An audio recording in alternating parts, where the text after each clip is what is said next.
O diretor desse filme sempre diz que ele não sabe o final dos roteiros que ele escreve. Isso é nítido vendo os filmes, mas eu não digo isso como uma crítica, muito pelo contrário. É um daqueles casos onde são daqueles filmes onde parece que tudo pode acontecer.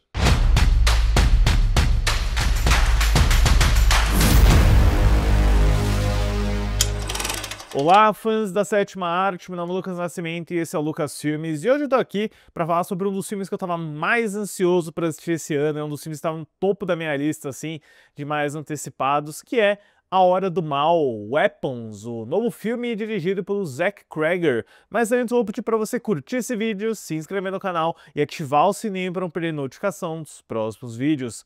Olha, pessoal, eu constantemente estou reclamando aqui sobre a falta de originalidade no cinema hollywoodiano, sobre como a gente está tão preso, né, em repetições, reboots, legacy quo. Tipo, pelo amor de Deus, a gente teve uma legacy quo de Eu Sei O Que Fizeram no Verão Passado, que parece completamente estapafúrdio, na minha opinião, que aquele filme resista, né?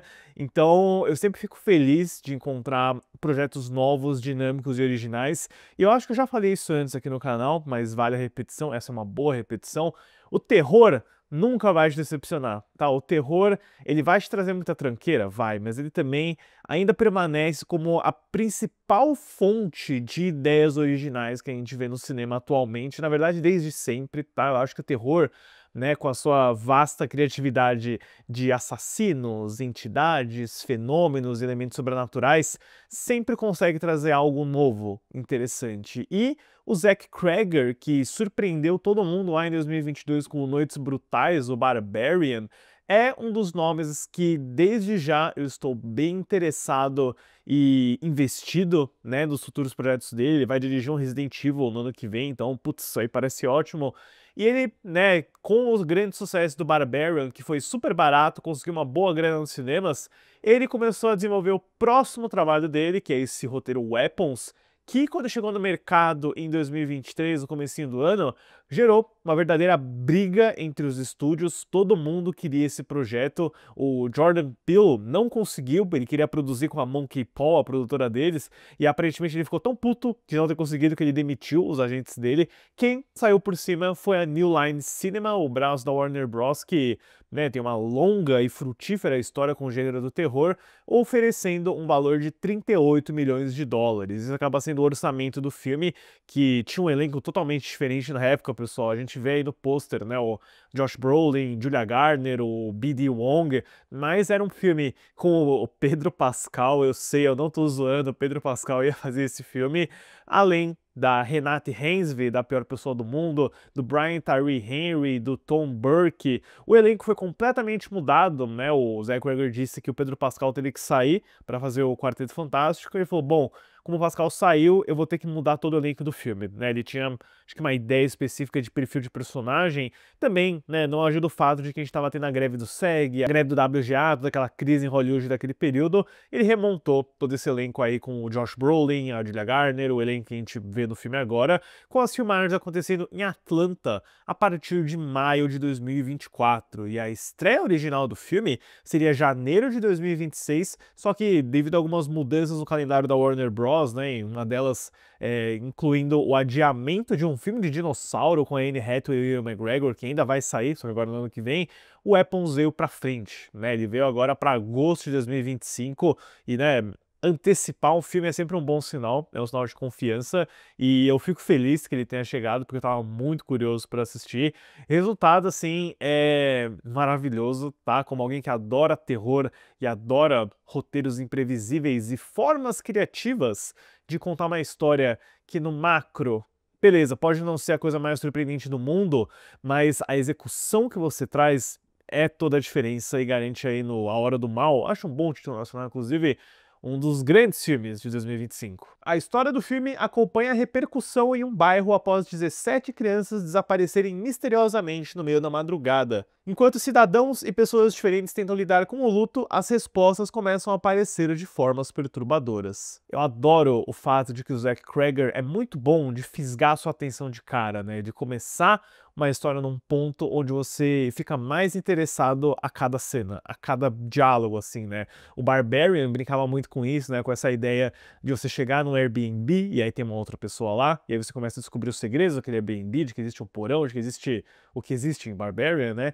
E o Hora do Mal, ele te pega de início como se fosse uma fábula, né? Porque ele começa com uma tela em preto e uma narração, né, afirmando que é uma história real sobre essas crianças que desapareceram no meio da noite, né? Uma imagem bem onírica, meio incômoda, né? Porque você vê as crianças com os braços meio abertos, né? Como se fosse um V invertido, correndo descalço no meio da rua, de pijama. Essas imagens, né?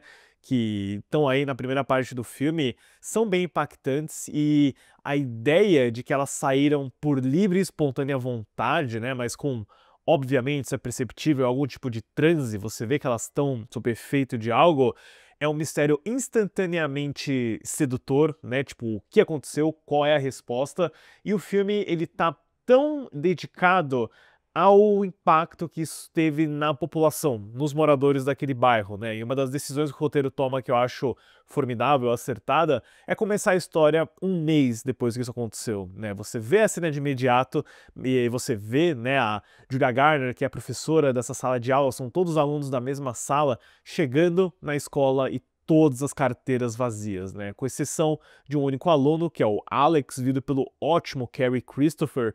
Então aí você começa a ter o desdobramento, né? O luto, os pais que não seguiram em frente. O Josh Brolin interpreta o pai de uma dessas crianças que é meio bruto, meio agressivo e que tá cego de raiva, né? Ele quer algum tipo de justiça, ele quer respostas, ao mesmo tempo que você vai acompanhando, né, policiais, donos de negócios, o diretor da escola, que é vivido pelo B.D. Wong, esse policial, que é vivido pelo Alden Ehrenreich.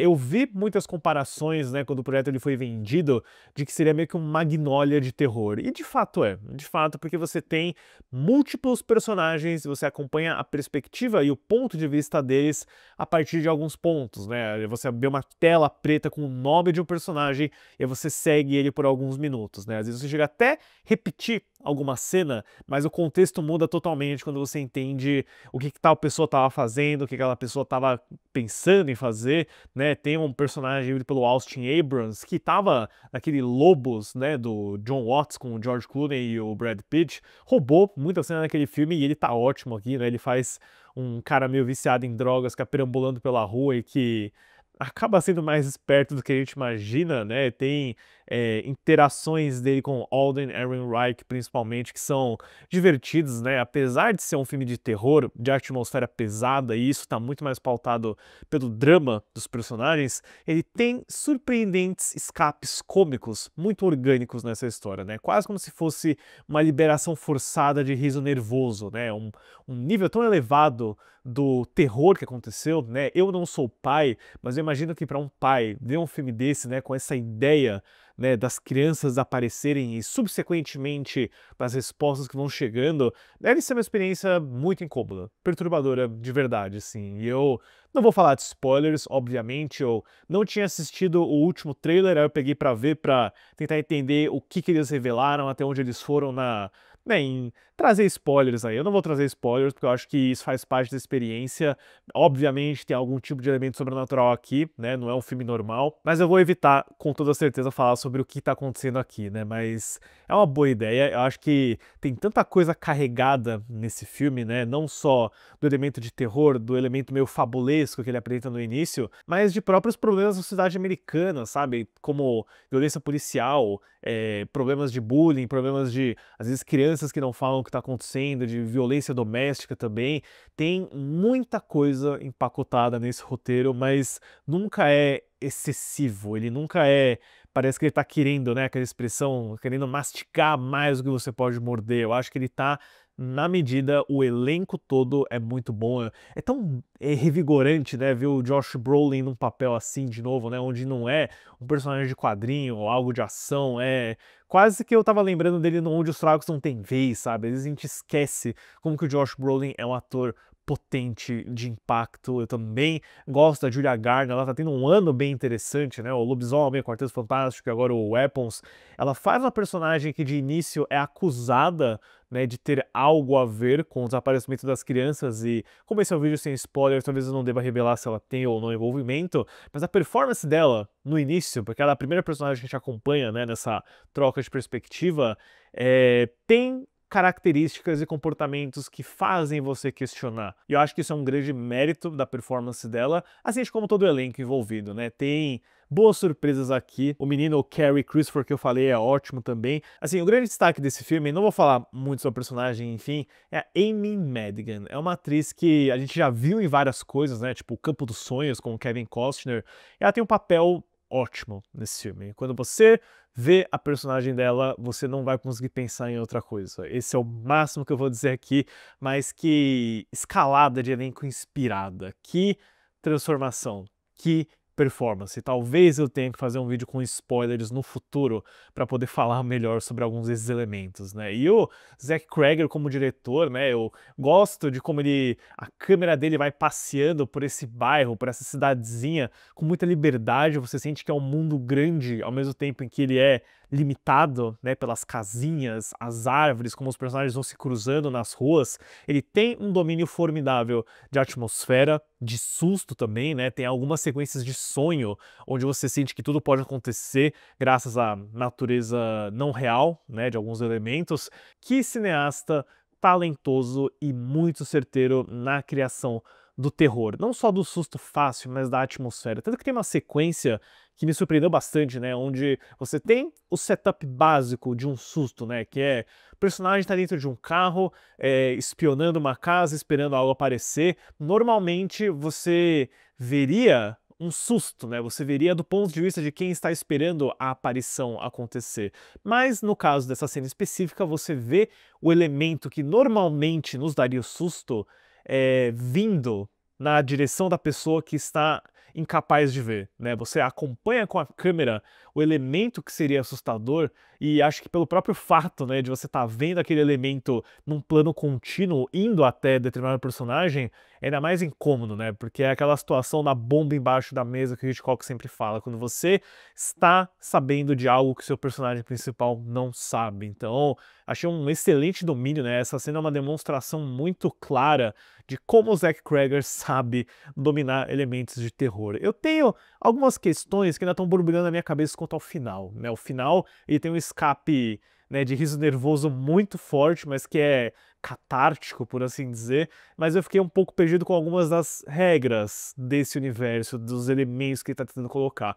Mas eu até consegui passar por cima delas, porque o recado, a mensagem final, a última frase, né, a fala final desse filme, meio que conseguiu encapsular tudo que ele estava querendo dizer nessas mais de 2 horas de filme. Então, né, eu até perdoei alguns deslizes desse final, eu preciso ver de novo para ver se faz sentido ou não, mas eu adorei A Hora do Mal, pessoal, é sempre um deleite encontrar uma ideia original bem executada, com um ótimo elenco, com uma boa cinematografia, com uma trilha sonora muito pulsante também, que o Zach Cregger, inclusive, coassina junto com 2 amigos deles, o Ryan e o Hayes Holiday. Mas eu realmente fiquei muito satisfeito, eu tentei ser bem vago aqui, tá? Acho que eu não entreguei nenhuma surpresa, nenhum spoiler. Talvez eu fale sobre spoilers no futuro aqui, se tiver interesse também comentem, mas por hora o que eu posso dizer sobre Weapons, A Hora do Mal, é que eu fecho ele com uma nota 9. Gostei bastante, o terror mais uma vez acerta, né? Eu sinto que depois daquele remake horrível de Guerra dos Mundos, a gente tem aqui algo realmente merecedor de elogios e do seu tempo também. Deixe nos comentários depois, pessoal, o que vocês acharam de A Hora do Mal, que já está disponível hoje aqui nos cinemas do Brasil. Certo, pessoal? Obrigado pela visita e até a próxima sessão.